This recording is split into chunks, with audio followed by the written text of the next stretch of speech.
joining us today on our YouTube channel as we discuss the right fit, finding peace in the puzzle of life and love. I am Dr. Singleton, and on our show today we have Drs. Christy and Torrance Walker, and they're going to discuss the different roles that they play in life and how they fit all of those pieces together. Dr. Christy Walker is a gynecologist and cosmetic surgeon in Plano, and Dr. Torrance Walker is an orthopedic surgeon in Fort Worth. And so today they're going to talk about how they balance life. They're both parents, they're spouses, they're active in their church. They're also active with their sorority, Delta Sigma Theta Incorporated, Kappa Alpha Psi, and they are also very active members of the community. So Dr. Christy, tell us about a typical day in your life as a gynecologist and everything that you do. A typical day in my life depends on the day of the week. We usually try to balance out our schedules. So, for example, days that I'm in the office seeing patients, then Torrance might be in surgery on those days. So a typical day for me includes waking up, getting myself dressed, making sure that the kids had what they need, that they've completed their homework. Mainly my youngest, who's still here, the oldest one is in college now, but he's sometimes here. Making sure that we've taken care of the dog before going into dropping everyone off.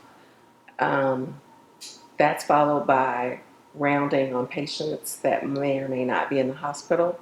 And then I go to the office. And if I'm not seeing patients in the office, then I am probably doing some sort of surgery. So that's a typical day.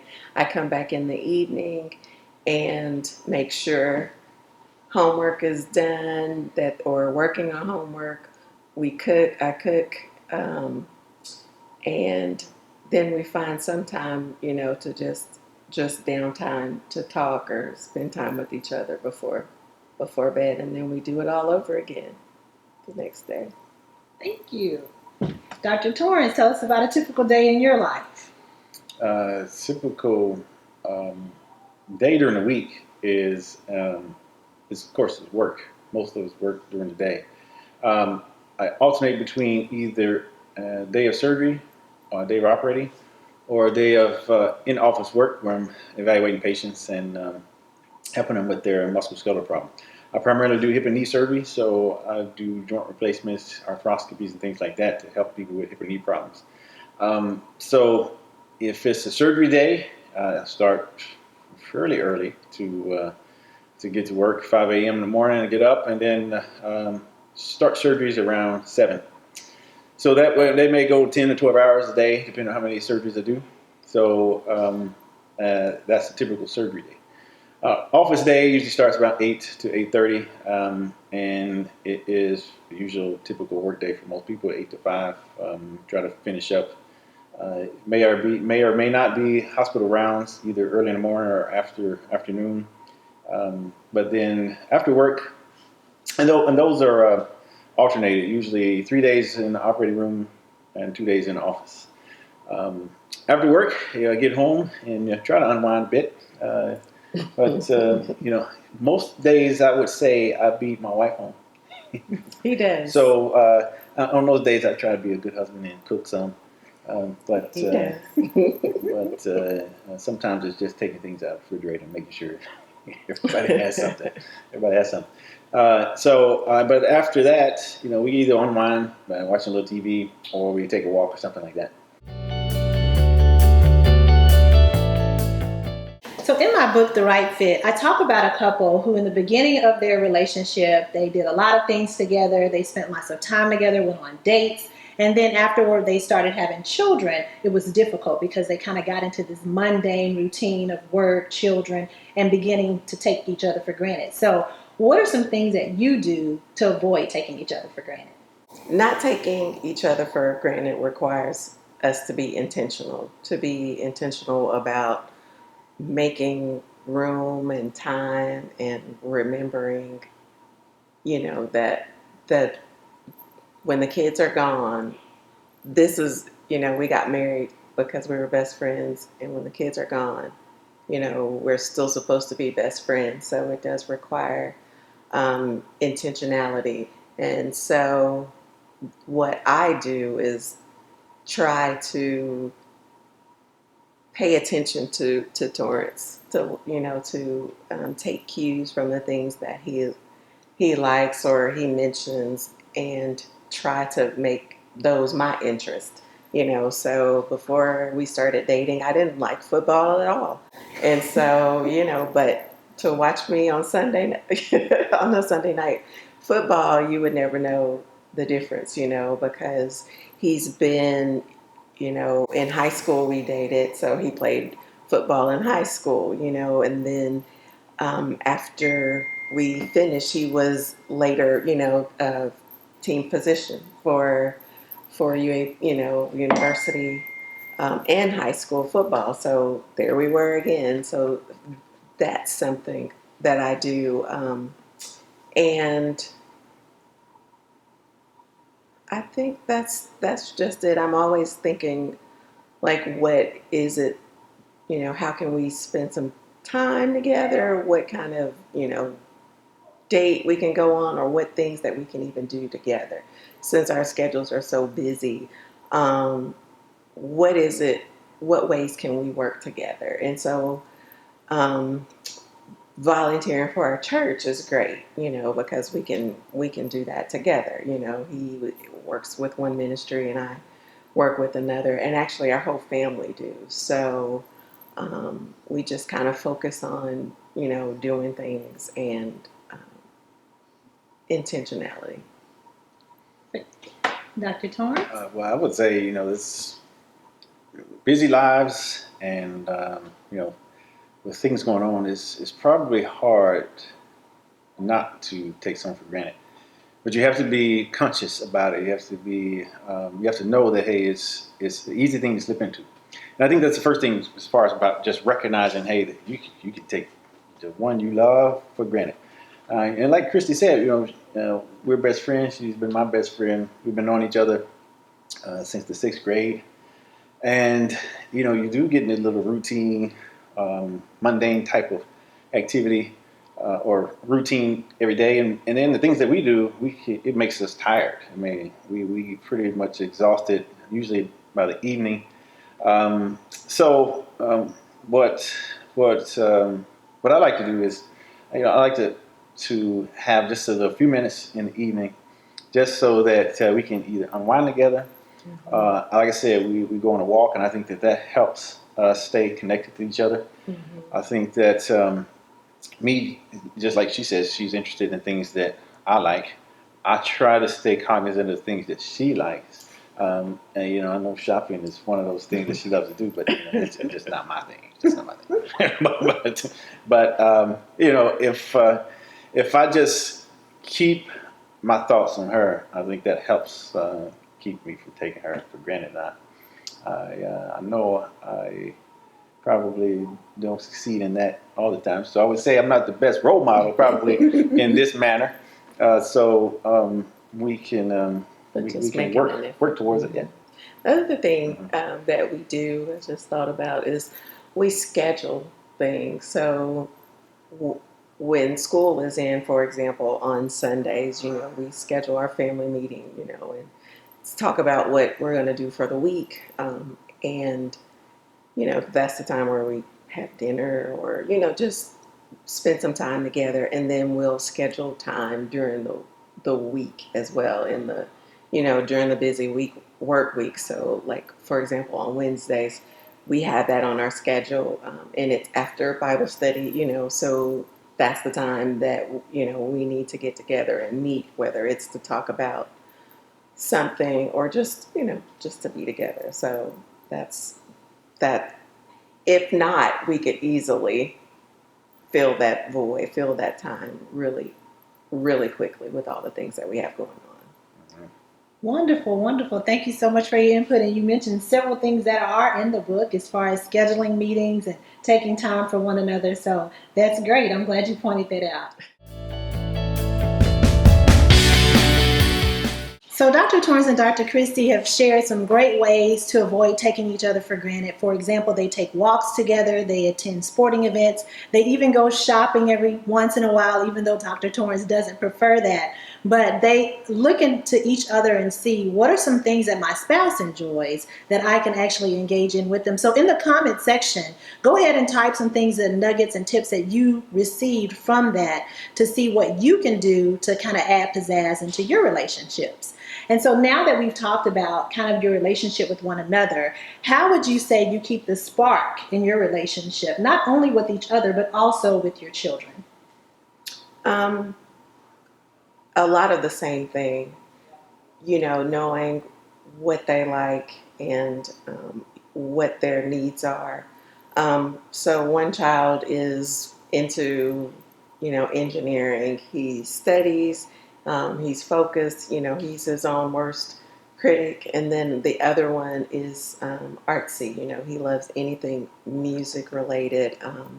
He's visual. So we have to do things and find opportunities to spend time with them in their own element. So, for example, with my youngest Noah, same thing, at his performances or his competitions, I'm the best. I'm the favorite fan, out there. Mom, band mom. Other things that I do include, there's a book that I read that said that you want to catch your, children doing something good. You know, we always, talk sternly to them, or it's easy. I won't say we always, but it's easy to kind of criticize them for the things that they do wrong, because we want them to grow up and to be a good reflection of us and of God, and that they had a nice upbringing. Um, but pouring into them, and telling them how important they are, and telling them every day that they're loved and they can do anything, and that, they can grow up and, be whatever it is that they want to be. Other things also include spending time together, finding opportunities to spend time. Sometimes we get them to go on our walks or bike rides, or traveling. I like to travel and do when we were able to, but to travel and have different experiences, go places that they wouldn't ordinarily go, because so they could think about memories, making memories and fun memories, and so not always just so serious. Nice. Yeah, exactly. I would say the same thing as far as traveling, things that we do together, fun events. Um, you know, really, truly, God is the only reason we're together today. I'm sure. He's the only one reason we can stay together for this long. And we're blessed as far as that's concerned. So I thank God for our relationship, our friendship. Also, the things that I would do to keep the spark going is, one, I would just grab my baby, you kiss, and I just keep kissing her till the spark comes. You see all the sparks? I may say something nice, say you're beautiful, baby. So those things can help. If those don't work, then I may go some flowers. Love it. I'll get a gift if that doesn't work. So it's usually escalating type of effort here. But remember, in a relationship, God gives us everything that we need.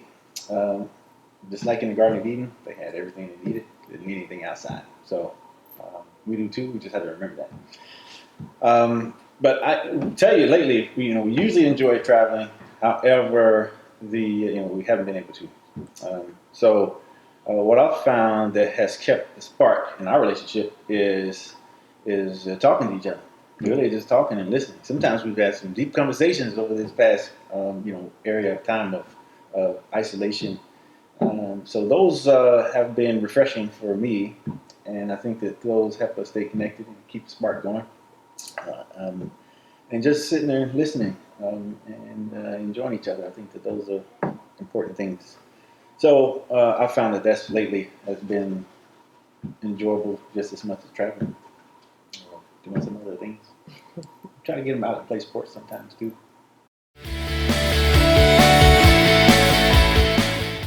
So Dr. Torrance and Dr. Christy have given us some great nuggets on how to keep the spark, not only in their relationship as a couple, but also their relationship as a family with their children, especially during this pandemic.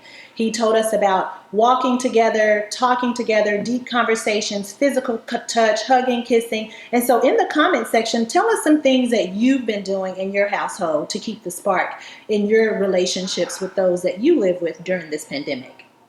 So, Dr. Torrance, you mentioned that God is the glue that has kept the two of you together. I know you've been married for 23 years, together for 28 years. So, what are some of the adjustments that you've had to make from sixth grade up until now to continually be the right fit for one another?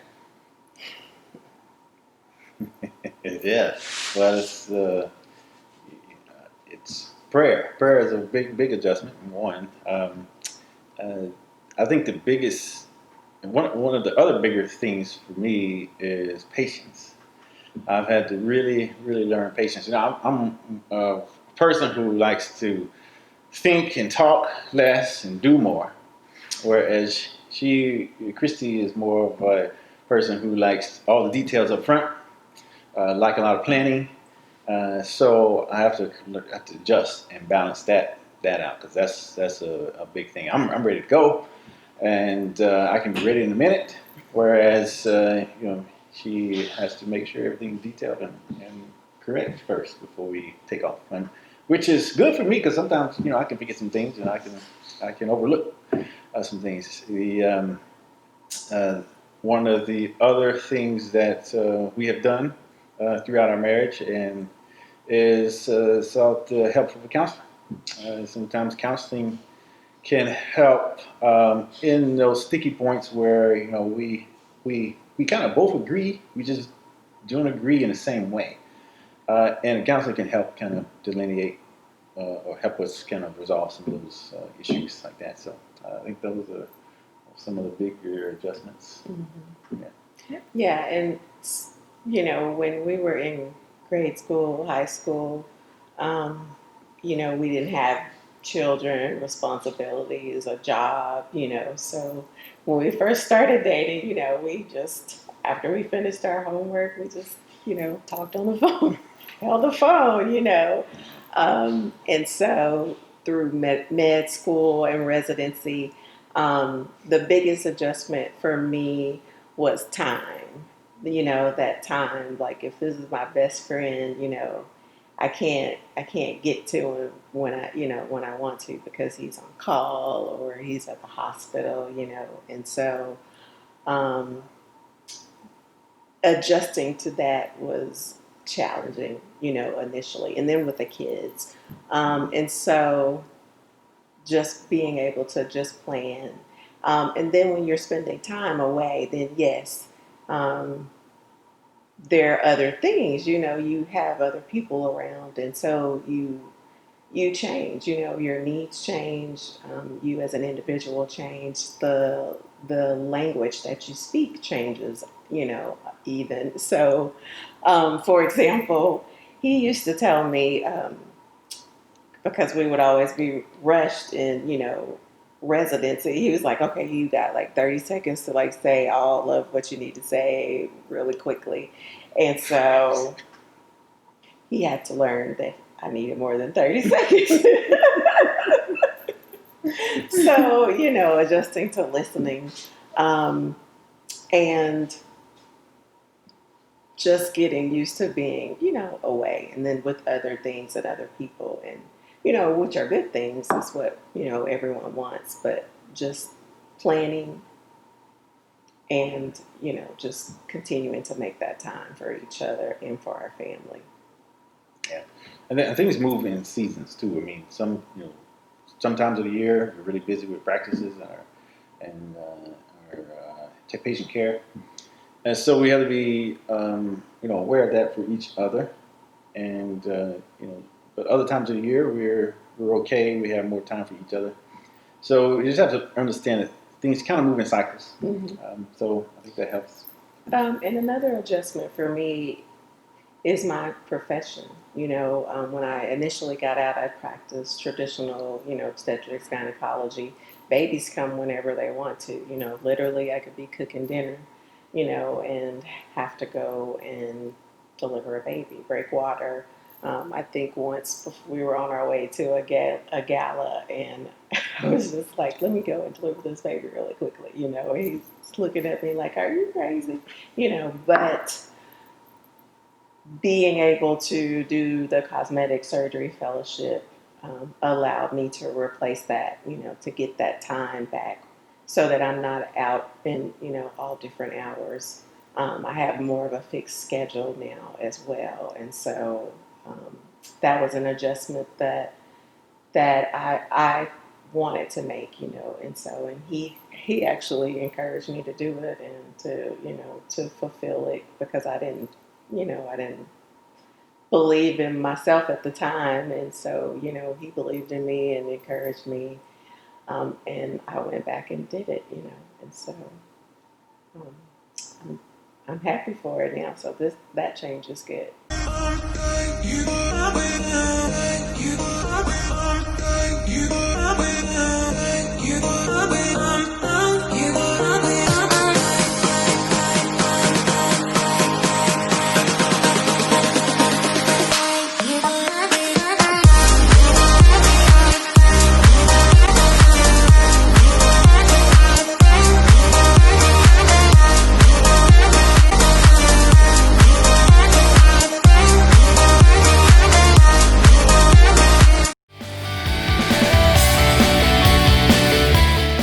So Dr. Torrance and Dr. Christy have given us some adjustments that they've made to continually be the right fit for one another. And one of those adjustments was counseling. And counseling was used kind of as an innovative way of keeping their relationship fresh, keeping a spark in their relationship.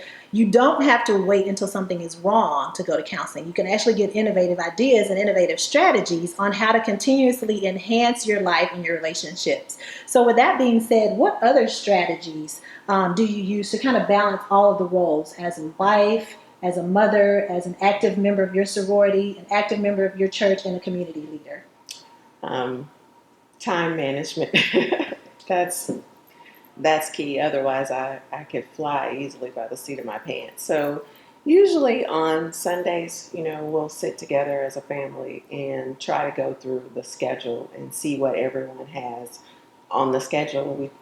I've developed a one master calendar that we all have that's on there, and I try to get their schedules on my calendar so I can see, oh, okay, there's a conflict here. I'm not going to be able to do this because I've got to take Noah here, or TJ has a presentation, something like that. So um, I know what days are my flexible days. So just from the redundancy, I know which days I can schedule time to volunteer, to go to a church meeting or to, you know, um, anything, whatever that is, just scheduling it.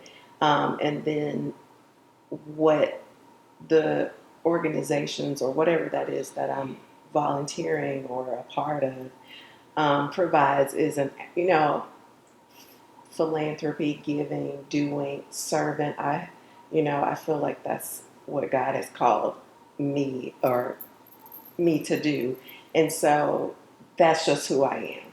So I can look for ways to do that and include the family as well. So, for example, with Jack and Jill, with my youngest, that's me spending a lot of time with him. Us doing activities, doing things together, son and mom, or even as a family. So I try to see and find ways in that calendar to to to kill two birds with one stone. Mm. Perfect, perfect. Yeah, even the Feed the City thing with Jack and Jill, it's actually got us all together. Oh yeah, so it was a fun thing to do. yeah, that's something, and we do that once a month on Saturday, and we go and just make sandwiches for the homeless and spend time and laugh and together. And then usually afterwards we might go and just hang out or do things like that. So Perfect. And then Dr. Uh, Torrance, as a for me, it's how I balance the roles that me and I have, and I keep a running list that I prioritize. Mainly, it's prioritization.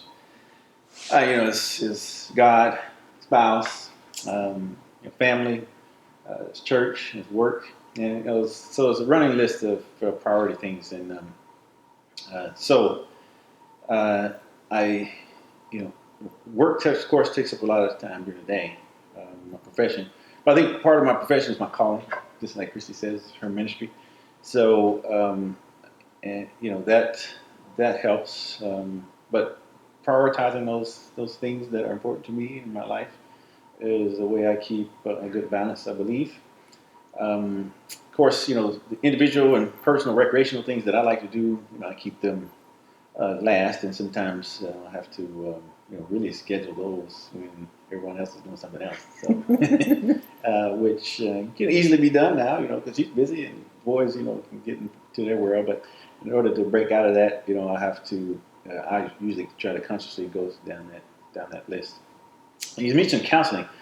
You know, we are probably didn't know much about it until after we were married. Um, but being a part of our community and church now, we feel that it's a good thing to do, like you say, preventative. And I would look at it as if you're, like we go to school to learn a trade, a job, or a skill, and we spent all these years in medicine to learn to treat patients and things. But there hasn't been really any curriculum to help with relationships. Right. Besides what we pick up in church and kind of things like that. But I think now what you suggested is counseling is a preventative measure to kind of learn how to have a relationship. A good relationship is really important. Mm-hmm. Yeah. And it doesn't necessarily have to be like, with a therapist or anything like that. But a lot of churches, for example, have, couples ministries and different things. Mm-hmm. Just a way to see that, hey, I'm not in a vacuum by myself. Other people are going through different things or may have ways of communicating. Um, for example, when women go through menopause, their husbands come and ask, what's wrong with her? Can you fix her? And so just being able to just say, hey, there it is something. It's not that she's, there's something going on and we can help her. That's kind of how counseling can do. We agree to disagree on something. Sometimes they can just a third party can just make you see a different perspective, and it's like, oh, I never saw that. I was so right up. I didn't, right on the tree. I didn't see the whole forest, and so that kind of helps like that. It can be humbling too, because if you're told the way you've been doing things is not the best way to do it, or the proper way to do it, and you'd be like, I really thought I knew what I was talking about. But really, having a different perspective really helps them. And it's like it's a active and a living relationship. So we always have to learn and adapt and grow. So Dr. Torrance and Dr. Christie shared some strategies on how they balance the different roles that they play in life. They talked about making a schedule, having time management, and prioritizing. So in the comment section, share some ways that you balance the different roles you have in life, or some takeaways that you got from Dr. Torrance and Dr. Christie that you plan to implement going forward. Now, in the book, I talk about how businesses and companies invest in their employees through monthly training and professional development, weekly staff meetings. They even have on-the-job training. They have annual reviews. All of these different strategies that they use to invest in their employees to kind of enhance their productivity as a company. So what are some ways that you invest in yourselves individually? What investments do you make on a continual, regular basis within your marriage, and then also in your family? What scheduled investments do you intentionally make? I think our marriage is sort of like that. We schedule we have weekly family meetings. personally, on a personal level, I try to spend a certain amount of time, a number of hours during the week. Usually, it could be when before everyone gets up, to just have prayer time, meditate, as well as read or stay up to date or stay current on things that are going on in my profession. Also, we have, I'm still talking about me, just the things that I do, but we may take a girls' trip, or sometimes I just want to, a weekend or a trip or time alone, and that's good too, As a family, we take trips. We have to schedule them. So, every year we take a couples trip. We take a family trip. We take 2 family trips. One at spring break usually, and one during the summertime. And sometimes we'll even get one at the holiday break if we can find one. So we do that. And we usually schedule all that, a year or so in advance. So we know that, hey, this is time, that we're going to be together. So we might work right up until it's time to board the flight or something. But, we do try to do that. The same thing with us, with our relationship. Our church has a lot of different activities and things for couples. We also participate in a life group, and so those are times and things that are scheduled. It's on the calendar, it's on the schedule. It comes around. Perfect. Keeping the schedule is a really important thing because it's kind of more of an automatic, reoccurring thing that you need to do. Because if you try to remember a lot of things with busy life, you end up forgetting or overlooking it. Mm-hmm. But keeping on the schedule is very, very important. I think that we also use, self-help and inspiring books, something like the Right Fit. So reading books like that to kind of help us, improve ourselves individually as well as relationally. And as far as investing in each other and our kids, I mean, if we, for one, it's just a matter of talking to each other. That's an investment in and of itself. I like to, get at least nuggets of information or knowledge that I know that, my sons, our sons may not be thinking of them at this particular point in their life. So I'm trying to tell them that, or tell them something in regarding something I think that's important for them to know, or something that may be coming up in the near future, just so that they're aware of, hey, this may potentially happen. So just trying to keep them knowledgeable about being a man, future things that they need to think about. Wonderful, wonderful. Thank you so much. Thank you so much. So in the book, it talks about that, ways to invest into your relationships, whether it's with a spouse, your children, family, friends, colleagues. It's very important to invest into your relationships on a daily basis, weekly, monthly, and annually. So we would like to thank Drs. Torrance and Christy Walker for coming on our show, sharing their story, being transparent, and giving us lots of good tips, tools to take away to enhance our relationships. If you are interested in a great gynecologist or a cosmetic surgeon, Dr. Christy is amazing, and we can contact you where? My website is drchristywalker.com. I also have Facebook and Instagram, Christy Walker MD. And she will definitely be tagged. And then if you're looking for an orthopedic surgeon, you or anyone else you know, please contact Dr. Torrance. He is amazing, and we can contact you where? Again, my website is drtorrancewalker.com. So pretty easy to remember for both of us. Perfect, perfect. And if you're looking to add pizzazz and enhance your life and your relationship, please get the book, The Right Fit, and you can find that at www.drsingleton.life. Thank you so much again for joining us.